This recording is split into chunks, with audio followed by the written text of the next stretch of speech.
maana anatakiwa unapaswa waje kutoka hadharani atuambie, ambao tumejua katika uwanja Mkwakwani kutakuwa kuna viti viko wapi? Maana kufika standard ambazo wewe ulitarajia labda kukutana nazo katika mchezo wa leo.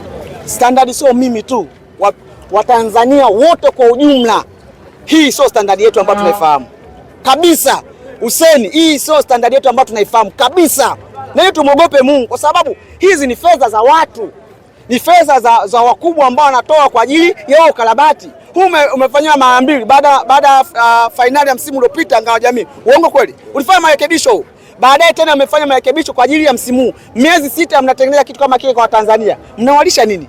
Hilo la kwanza. Lakini la pili, tumefunga goli 2 kama SC Berkane, ndio wakubwa hivyo wanafokuaga. Unaelewa? Tumeshinda goli 2 SC Berkane bao.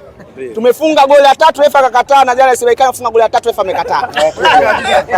Wote mmekataliwa goli. Wakubwa, yani hivyo watokee kwa watu wadogo, ni wakubwa. Yani unafunga afu watu wanaenjoy. Lakini kwa kipekee leo ndio umeona kidole kwa mara ya kwanza.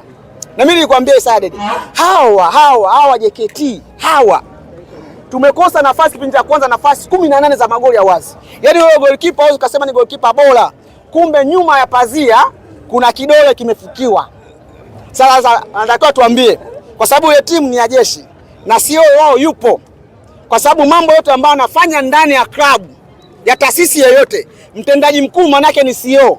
Kwa ukiona kuna jambo linafanyika lolote, maana yake ameagizwa na nani? Na CEO. Kwa CEO wao kutuambia kile kidole ni cha nani na kwa nini wamefanya vile, kwa manufaa ya nani?